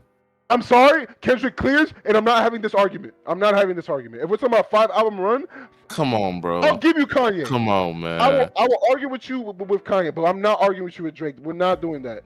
Come on, man. Drake's albums stink. No. They dropped their stuff in the same era, so their sound is within the same. Bro, Kendrick clears. how many? Okay, let me ask you this: How many classic albums does Kendrick have? I would say 3 or 4. Which is still, come on, bro. He don't have 4. Stop. How many? By his standards, he has 3 right now. By definition, he has 3 right now. No, he has 4. He has. What are they? Good Kid, Mad City, To Pimp a Okay. Butterfly, Okay. Damn. and this, and this. Damn is I a don't maybe. think Or this will possibly. be a classic. And This is not a classic. And this is a classic album. You two are the only people living alive that are going to say it's not a classic album. But you know, in order for something to have a classic, it has to have hits. No, it doesn't. That's the problem. No, it doesn't. Name me a classic that doesn't have hits. Name you a classic that doesn't have classic album. All right, no, I got you. Miss Education by Lauryn Hill. No. It's a classic album. No. What? What are the hits? No. What are the hits? You know what? No, that song, that out. I'm not a fan of her at all. But she has 2 hits on there. She has a couple of hits on there, bro. Doo Wop is her biggest hit ever. Hey, and I don't appreciate the fact that she went to a woman to prove her point. That's crazy. I'm pretty not misogynistic. I'm not done. All right, give us another one. Give us another one. Illmatic. What are the hits? Illmatic? What are the hits? Yeah. What are the hits? Let me go look at it. I haven't listened to Illmatic in a long time. What are the hits? But I'm about to tell you right now. There are none. There was no radio hit of Illmatic. You can't have a classic album without a hit. Illmatic is regarded as one of the greatest, if not the greatest album of all time, and it has no radio hits. So what is your point? Is Ether on there? No, Ether's not on here. I mean, now it's NY State of Mind is a great song. It's not a radio hit. It's regarded as top, like it clears all other albums, and there's no hits. One Love with Q-Tip was a great song. Yeah, but it wasn't a hit. There's no radio plays off that album. There was none. I think it was. No, there was none. It really wasn't. Well, let me see. Remember, just because you bump something doesn't make it a hit. I think NY State of Mind was the hit though. It was not the hit. All right. That was not played in The Road is Yours. The Road is Yours. The Road is Yours was a hit. The Road is Yours was a hit. The World is Yours. Whose world is this? The Road is Yours. That was definitely a hit. Back in '94, that was a hit. It ain't no hit to us today. No, it wasn't. But back in '94, that was a hit. You know damn well back in '94, it was dominated by Tupac and Biggie. That was not no hit, bro. Yes, he was. Yes, Nas was overshadowed. Yes, but The World is Yours was a hit. It was a hit. That was not a hit, bro. That was not a hit. Then you can consider what my album does is a hit too, because there are songs that are popping off right now. So which is what? Hit, right? I guess Silent Hill is popping off right now. I told you that's the only one that has radio value. But that's a hit. And it has radio value because of Kodak. Right. Honestly, the beat is fire. No, It's no, because buddy. of Kodak, bro. Oh, come on, bro. No, buddy. Stop this. Stop. No, Give my buddy. man his flowers, bro. He's done so Alright, much so- for this game, bro. No, because He's just the because that's LeBron it. of rap, Alright, so- bro. Give my Oh man my my! flowers. All right. First of all, the buddy Tired have, of this, man. he has one radio value hit, right? And that's not. I haven't heard it on the radio yet, but it has one radio value There's hit. no radio now, bro. What do you mean? What do you You can still turn on the radio these days. exactly? Bro, no nigga turns on the radio. And I'm just so I kill your argument. Certified Lover Boy, Way Too Sexy my is a God, radio. It's not a That classic. sucks, bro. CLB is not a classic, but Way Too Sexy was a radio hit. It was. Because he's trying to make that. You're acting like Kendrick. If Kendrick decided tomorrow, yo, I'm gonna make poppy ass rap, that his shit would not be overplayed everywhere, bro. So you don't think Kendrick was like, I need at least one hit on here? No, because he's at a point in his career where he does not care. He's not making music. And he for should. him. I'm gonna be honest, and Then he needs to stop rapping. he just don't Why? retire, bro. J. Cole has at least one hit on all of his albums, and he talks the same topic as Kendrick. Because J. Cole feels like he needs to do that. Kendrick feels he doesn't. What do you need to do mean? that. J. Cole can do that. Right. This is what Kendrick Lamar is talking on this album. We expect so much from this artist. Kendrick Lamar does not make music for y'all, bro. He makes music for him. Y'all just so happen to fuck with it, but he does not make music for y'all. That's wild. Doesn't. No, that's okay. Doesn't. That's okay. But like, damn, even Jay-Z 444 had, the OJ song on there. It's like, Doesn't. And I feel like that's okay as an artist. Like, you don't have to please. You can't please. And he says it in the album. You can't please everyone. But we're not. We're that's not what we're trying to say. Oh, But it's just like in hindsight, how people say they don't like LeBron fans because of they don't like LeBron because of the fans. It's the same thing with Kendrick. Kendrick is a great artist, makes great music, but we're not gonna sit up here and act like everything he does is flawless. All right, I never said that. And if Kendrick Lamar makes crap, I would be the first one to be like, that album sucks. Like, for example, No, you God? wouldn't. Yes, I would. I haven't heard. The only thing I heard you say was he had one bad song off of Damn. Every great artist has at least one garbage album. Yeah, for Kendrick, it's overly dedicated. That's it, bro. I'm gonna be honest. That is. I said album, not mixtape. Or LP. Overly dedicated. That's not an album. All right, look, man. I know this is gonna sound bad because you guys aren't fans, but Kendrick Lamar has no bad albums, bro. Oh I'm my sorry. gosh. I'm sorry, but he doesn't. He does not have bad albums, bro. Dude, even sorry. bro, Kids See Ghosts was garbage. No, it wasn't. Kids See Ghosts is garbage. Oh my Kids See Ghosts is a classic. You can go up on all forums and read about what people are saying about Kids See Ghosts. I will fight you on this subject, Eli. I will stand against you on this subject. It just was not, bro. It was really good, bro. Oh my god, bro. That was Kanye. That was like Kanye going back to what he used to be. What? The way he was rapping on that was classic vintage Kanye. Bro, that was depressed, not in his right mind, Kanye. Bro, that not a good Kanye years, man. Not for that album. Go back. What are we talking about? Go back and listen to it, bro. Go. That was not. Nobody wants to go back and listen to it. That was not a good Kanye. That was not a good Cudi. Every day. Yes, that was an amazing Cudi. Yeezus was better than Kids See Ghosts. What the fuck? Bro, Kids See Ghosts was his worst project. I am done, bro. No, bro. It's obvious that Eli is just very into conscious rap. You just like conscious rap. That's okay. That's okay.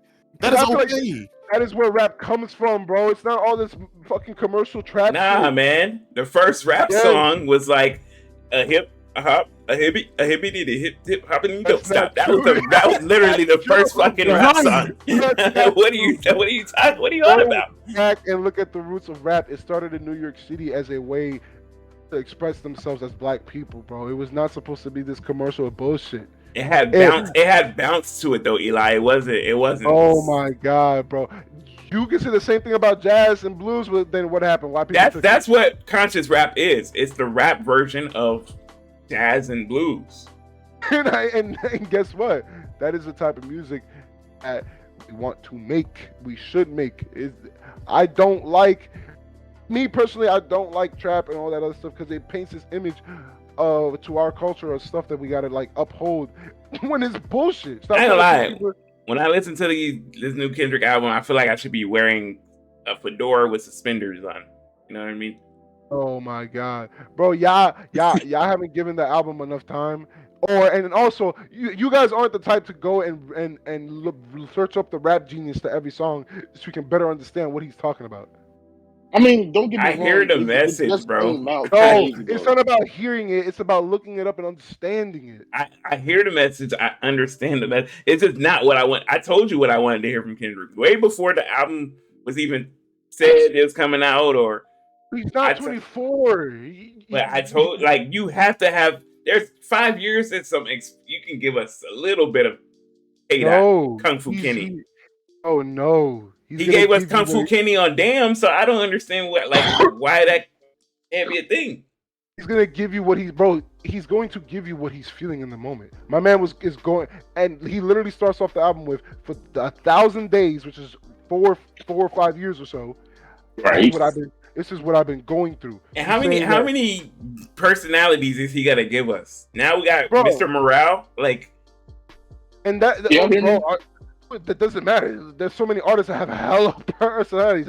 There's no way that you guys are basing your criticism off of the personalities in this album. Usually they have about 2 or 3. Bro, okay, no, because Tyler, the creator, has like 10. So he's a special case. Oh my God! All right, I'm not doing that. I'm not going. We know because you look at Tyler and his personality, you see why Tyler's the way he is. All right, look, I'm not even gonna get into that. But you're trying to expect a man to make a certain type of music from a state that he's no longer in, which is a problem in what he talks about in this album. He's not that person anymore. He can't get. He can. I just don't understand how this man J. Cole has a family and all this, and he probably still is that person that he was when he made those albums. Which is everyone reacts to life differently. Kendrick Lamar is going through like issues, like mentally he's in therapy. He's going through issues. He cannot give you this coming out story about him being poor and now he's out because now he's rich and blah blah blah. That already happened. Your first album is always I'm out of it. Why can't he give us an album where like he's talking about, or not even an album? Give us a couple tracks where he's talking about, why he feels like he's still at the top of hip hop. Because he didn't mention nothing like that in this album. I think Kendrick Lamar is at a point in his life where and I think he does in the song where he says that that the expectations of creating a certain piece of music has gotten to him. I think that's him relinquishing the fact that he doesn't want to be top anymore. That was he's conceiving number one is what he's saying. Yeah, because that's probably a title that he wanted to have back when he was younger. But now, if you look through his interviews, he no longer talks about that, about being the best of all time. Now, if you look at his interviews, he talks more about giving back to the culture, and that rap is what, for a lot of people, rap is the only thing that they have, and that the reason why he's doing this shit now is because this is what they need to get through themselves in their lives. So he's rapping to basically like give you a reason to live again. I don't think Kendrick Lamar cares anymore about being the best. Like honest to God, I don't think he cares about. I think he's matured to the point where he doesn't care about that anymore. He just wants to make good music that he fucks with, and hopefully you fuck with it too. I mean, I do mess with the album. I like I said, it's an 8 out of 10 for me. Like a 9, but it's 7.5. That's ridiculous. That is a ridiculous. I gave the off season an 8.5. Wow, you have the oh my God. I have the off season. The off season's a better album than this. Come on now. No, it's not. It's not. But all right. It is. It's not. It's not. It bro, really the off season was. Season went hard, bro. I ain't gonna lie. Bro, you don't even listen to the off season anymore. I got a plethora of songs from that album on my playlist. Yeah. I pulled about 2 songs from this Kendrick album and put it on my playlist. Yeah, all right.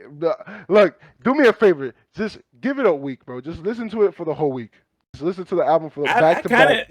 I kind of don't need to because I can go on Twitter and see people just dissecting every lyric. Okay, or do that. Go on Twitter or Rap Genius and really just look through shit and just see what people are saying. Do me that favor, and then come back to me with a better understanding. That's what I said. I said just give it time. and we'll come back and then we'll revisit it. And then when we revisit it, then we got a full concept of the album. But as of right now, I'm gonna be it's honest with not you. what I you don't say ever, unless it is. I put these songs on myself, or if I'm walking into somebody's house and they're already playing this album, I don't expect to hear this album anywhere in public or Oh. anything like that. I'm gonna give y'all a story that was crazy to me. So I waited until 12 o'clock. All right. It came out exactly 12 o'clock. I pulled it to a red light. About 4 or 5 cars were playing the same shit. Cause as we me. all was anticipating the album. We all listening together. That's I've to be never expected. had that happen for Drake. I've never had that happen for Kanye. Come I've on, never had that now, happen. that's I swear to cap. God, where we all were listening to the same. Bro, I'm telling you, I've never had that happen to me. Like, where we That's all listen cap. to the same shit. When Cole dropped, I for sure heard it in other people's car. When Drake dropped, I for That ain't sure right. heard it in other people's car. Yo, I'm gonna be honest. Drake's album, and I'm gonna leave y'all at this. Drake's album sucks. That's it, bro. It does. can't- Call me You Lover can't Boy. be a sucks. hater, man. No, I'm being for real. Call me Lover Boy. That's Drake uninspired. It's him probably the No worst bars that man, he's ever. CLB was definitely better than Scorpion. No, It was. no. Scorpion's trash, but no, they're both not good. Was a dog barking. He doesn't have a. He's one of those. Drake doesn't have a trash album. He has Oh my average God! mid album. Oh, Just I feel Scorpion and Kendrick doesn't Certified are bad albums, bro. He has mid albums. Oh, Drake doesn't have Scorpion- any trash albums. He has mid albums. Evan, Scorpion and CLB are bad albums, bro. I'm sorry. They are not good pieces of music, bro. I am sorry. They're not. This is uninspired Drake with the worst bars that he's ever made. All right? Like he doesn't But Drake how is is at a that? point where he How? doesn't care. He doesn't care, bro. He did not care about Certified Lover Boy. I feel like he just dropped that because he needed to drop something. Nah, man, that album was been supposed to be put out, but we know, he was in a chess game with Kanye, so. And you know what? He's still off this album. He's so obsessed with the Kanye situation, bro. What do you mean? Just let that shit go, bro. That don't shit even happened in talk about it no more. 2018. He really ain't touch on it. After, because they squashed this after this, so you can tell that he's still bothered. There's plenty of bars in that where he's talking about it. He was still bothered about that shit, bro. And that happened in 2018. And the problem I have with that album is because it starts off so good. Because Champagne Poetry, in my opinion, is the best track on the album. And then I hear it really is. And then I hear it, That's and I'm wild. like, yo, intro is about to be fire. Because Drake usually has fire intros. He does. And then you go back, and then you go to Poppy's Home, and you're like, oh, this is about to be some garbage. And then Girls Won't Go. You kidding me, bro? Drake gets outdone by everybody else on this album. All his features, bro. Little Baby on Girls Want Girls raps like his life depends on it.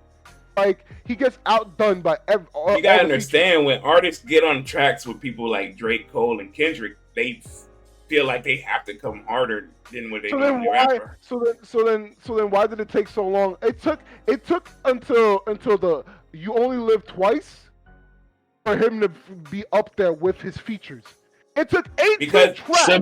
Because Drake doesn't feel inspired. Drake doesn't feel inspired unless he's on a song with his contemporaries, like the Little Waynes and the Coles and the Kendricks. You know that's some bullshit. So what? Because I'm on a track with Little Baby, I'm supposed to give half-ass effort? Come on. No, bro. Because you saw. I don't know if you listened to it, but if you on Jack Harlow's album, Drake dropped on a song with Jack Harlow, and he out-rapped him by mile. I think that's without trying. I think that's because Jack Harlow sucks, but if y'all want to have that conversation, Jack Harlow can rap. I'm not gonna sit here and say the man can't rap. Jack Harlow is only popular, and I'm gonna say this, and this might be a take, but Jack Harlow is only popular because he's white. All right, let's just be honest. I mean, that's got a lot to do with it, but he can rap. He does put out hits. I don't think Jack Harlow can rap. I think Jack Harlow makes the same type of music as like Big Sean used to make, where like it's passable. It's passable rap. Jack Harlow, you can tell who Jack Harlow influences are for sure. He's a Drake Mac Miller hybrid. It's passable rap, and Big Sean was getting a lot of flack for making like mediocre rap, but the only reason why Jack Harlow gets a pass is because he's white. Big Sean fell in love in the and just past. didn't want rap anymore, bro. Like that. Big Sean didn't find any hunger in the rap game anymore.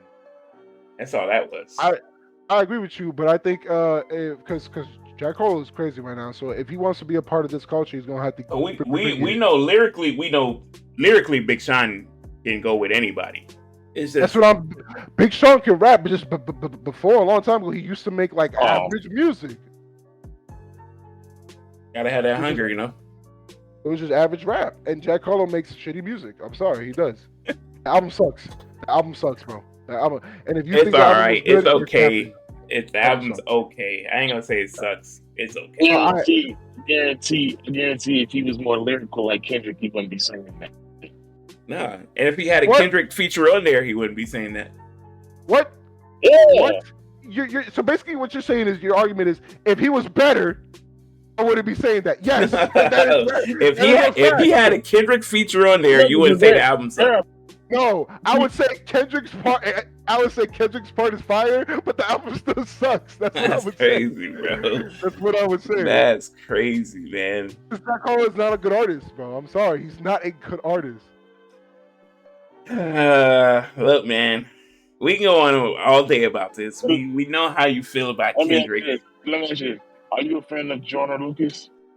No, That's crazy because Joyner, I feel like, is right there. You know, like in terms of Exactly. I think Joyner. Lyrically, Joyner can there's rap. these. No, but he's not the same lyrically like Kendrick. And I'm not saying he's better or worse. That's not what I'm saying. I'm saying his style of like like how he raps is not the same as Kendrick. Like he's very much like Eminem, fast. You know. I mean, he can rap fast, but it's just it's like I haven't heard Joyner's still conscious hip hop though. Like that's still conscious rap. Yeah, he's still conscious hip hop, but he's not the same type of conscious hip hop that Kendrick Lamar makes. If that makes any sense. It's just not the same style. It's not. It's not the same style. These beats on this album were funky, bro. They're amazing, bro. The Father Time? Are you kidding me? Purple Heart's beat, N95's beat is fire, bro. Hearing like I was just man, I wish Dre produced this album, but oh my god, bro. It's too much to ask for, I guess. Amazing, bro. This album is amazing. Y'all just hating. That's just it. I just hating because we told you though we like that album. It's just not what we thought it would be, bro. 5 years, you would think that Kendrick would come out and be like, "All right, I let y'all have fun. I'm taking over now." Like that's what I thought Kendrick.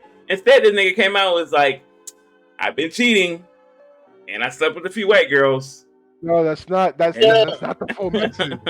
Come on now. Come on, bro. The album is not about him cheating. He didn't just make a 1 hour album about him cheating. That's not the full message. He's talking about. And we as a people got to do better. And I keep trying to tell y'all. And we just got to keep doing better. Yeah, like me. And it's not that. I'm not trying to hear all that. He's talking about himself and the sins that he's making and what he's and how fame has affected him over the past 20 years of his career. That's what he's talking about. This is not 18 him. tracks. I'm not trying to hear that. Yes, I am. I'm trying to hear that. I don't understand.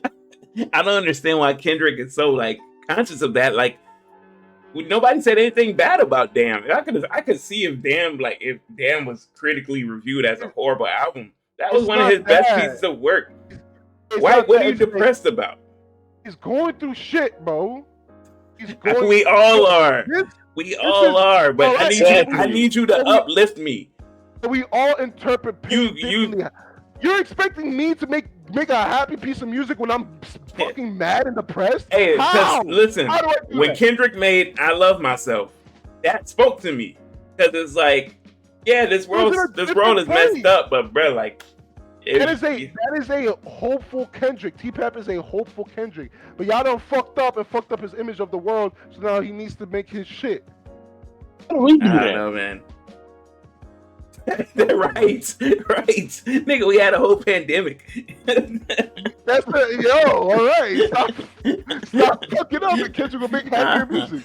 Nah, how we did that, though. It's y'all fault, man. Everything is y'all fault. Nah, bro. That's what it felt like this album was saying.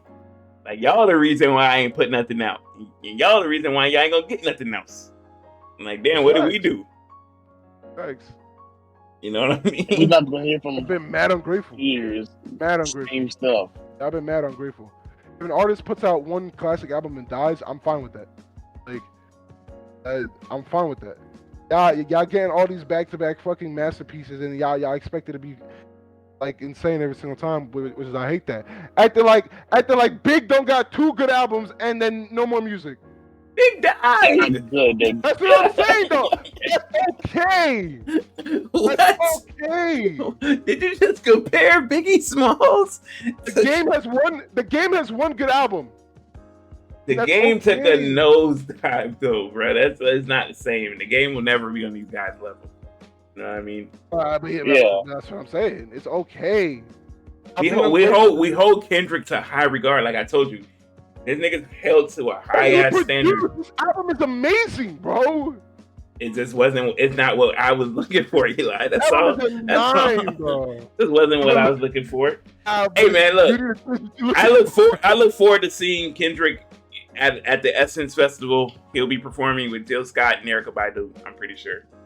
You know, because that's the lane he's in, right? He's with the Commons, and you know. Don't ever compare Kendrick to Common, bro. Come That's on. that's right. He's most deaf. Same, to be honest. He's Talib Kweli. Yeah, literally. Yes. You know what I mean? I'm done with y'all, bro. He is Talib Kweli, most deaf, Common. He's in that lane now. He's Andre 3000. That's facts. I'm gonna end it off with this. This is a 9 out of 10. This is everything that I've wanted, that I've been waiting for. Kendrick Lamar. I will see you in Tampa when you come here on tour. All right. So I'm getting floor seats. I'm getting all the passes. Like I'm going all out. Like yeah. All right. Well, we got one more. We got one more thing to touch on because we're running over time here. YSL. You saw how that went down. It's not looking good for Thug, man.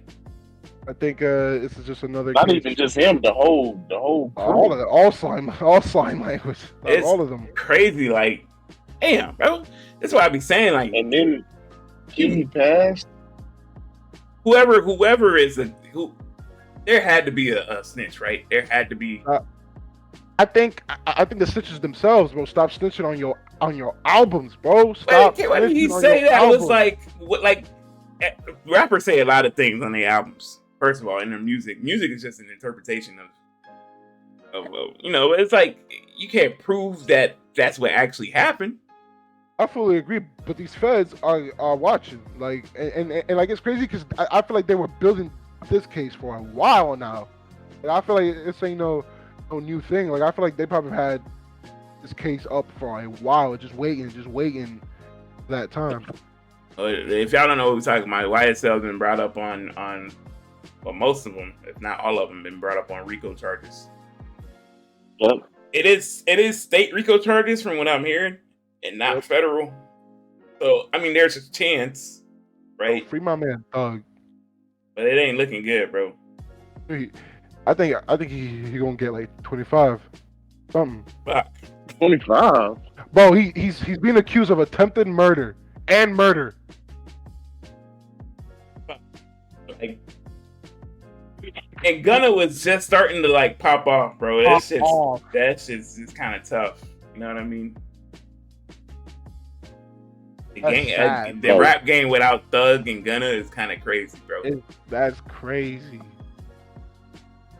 I mean, I felt the same way, but Thug has declined in my opinion. We still highly F with Thug, so it's like, yeah, still fine. You know, Thug is still Thug, and he's a hell of a producer anyway. Like, a hell of a producer, man. So it's like, damn, no Thug no more. That's kind of crazy. Thug's a great producer.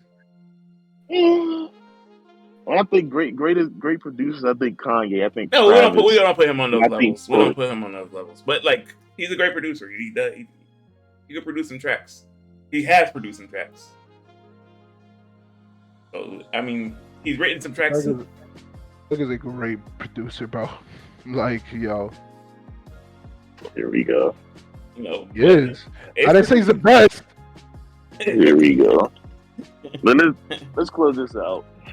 All right, you got a question? You got a question of it? Either side don't matter. Yeah.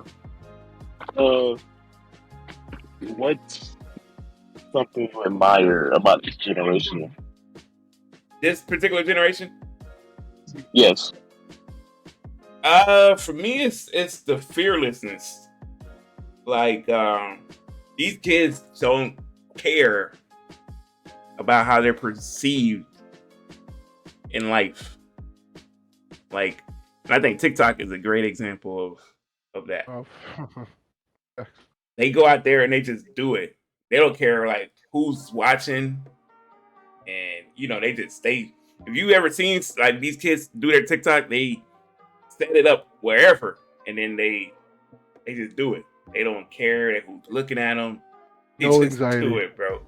No anxiety. Me Thanks. back in the, if I was that age, back in the boy, my heart would be pounding. It's like I'd be feeling like I'm doing a dare. I agree. And then you gotta worry about like all the people who gonna make fun of you, because there's always. And my generation, we handled that differently. If it was people your boys and stuff, people you mess with, it's like it's laughing. It's a complete stranger. It's like, hey man, you better pipe down. I'm gonna have to, I'm gonna have to tap you up. So, no. For me, I think it's their openness with basically happiness, pain, sadness. Like I think we grew up in an era where like we were supposed to follow the stigma of like, yo, bro, if you cry, you a bitch, or like if you're sad about certain things, you a bitch. Like you can't be sad. Kids these days, bro, they handle pain so like healthy in a way where they're talking about it more. They will seek to ask questions about stuff that they're going through and be more open with just things that happen in their lives as opposed to us. I feel like in our generation we would bottle. Damn, I feel old. I'm saying in our generation we would bottle up the emotions and just live life through like F it. I agree. Yeah. I agree. Both of y'all. Everything's just out on the table these days, man. And for us, the older ones, it takes some getting used to, but we try. Yeah. And sometimes it'll help if we did become more open as opposed to more bottled up like we're used to. I always say, man, find somebody who would listen. If you need to get that stuff off your chest, you can't hold on to that. That trauma, you can't hold on to that trauma. You can't hold on to that, bro. Find somebody. Tell somebody. Yeah. A therapist or a friend or something. You never know. It might be people out there with the same trauma, and y'all can just like bounce off of each other. Thanks. It helps to talk about it. That's all right. Now I look at when I ask y'all, what do y'all hate about this generation? The recklessness, the reckless talking. I feel like there's no respect almost. Oh my God, it's a fact. Yeah. I feel like I talk to a kid. I'm like, hey man, you shouldn't do that. You like, hey, you be like, shut up, this and that. Yeah. It's like, bro, back in my day, like you got roughed up for that.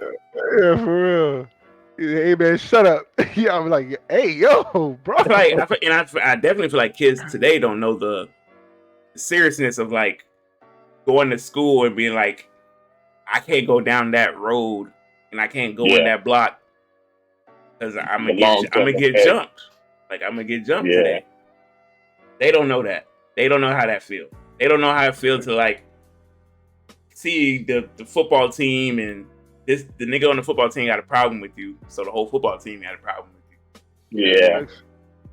That's facts. They don't know that ordeal. I don't think it's like that these days. From what my nephew tell me, it's not like that these days. So I don't know. Yeah, I agree. Yeah. For me, I hate these kids are sensitive these days. Like it's kind of ridiculous. Like how like sensitive they are to every single thing to the point where they might ruin your career just based on the fact that they might not agree.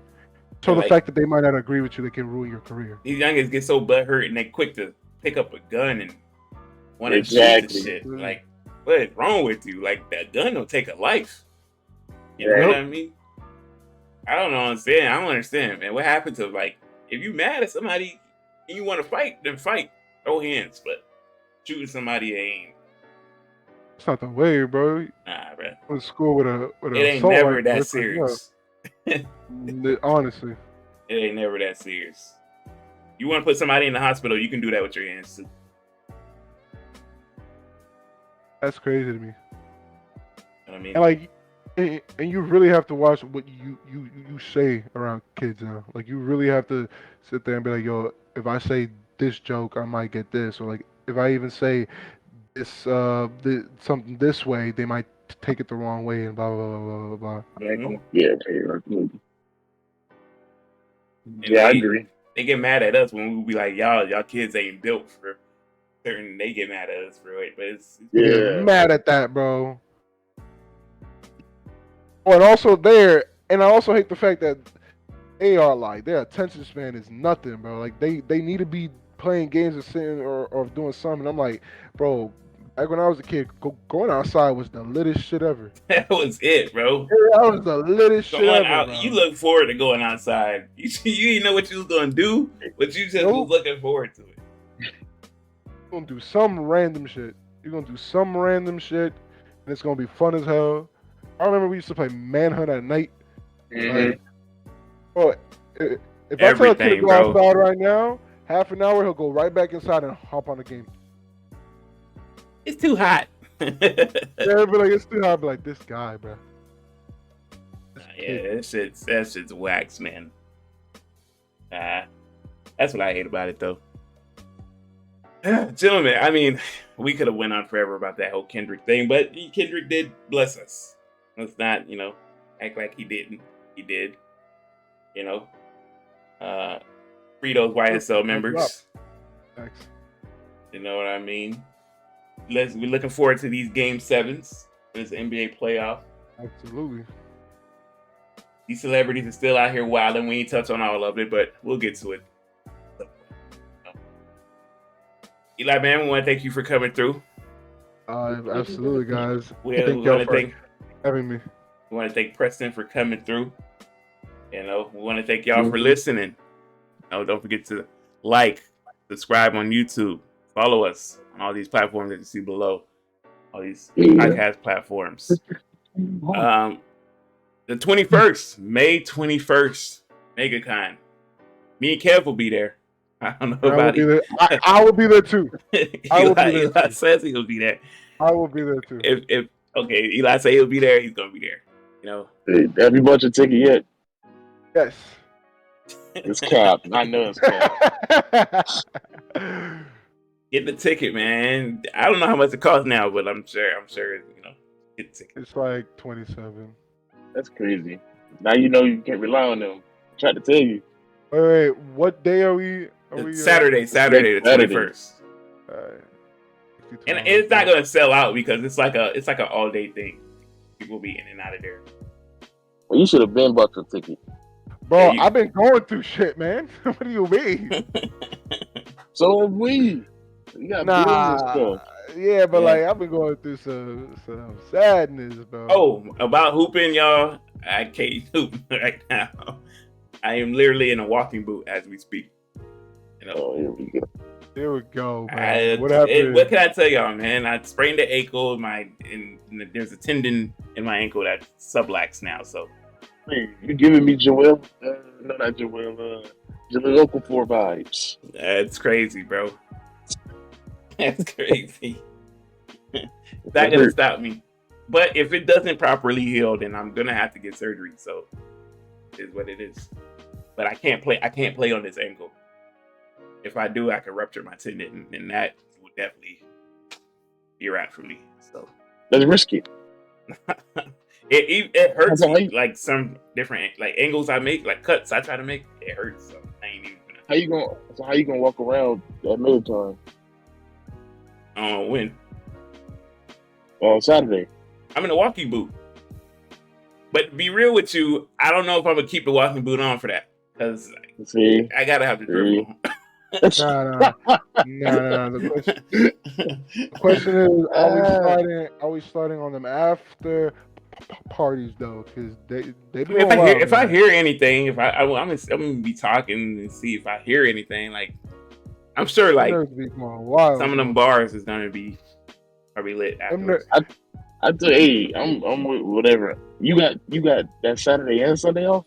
I got that Saturday off. Oh yeah, but you don't go to work till that Sunday afternoon anyway. Yeah, that Sunday night.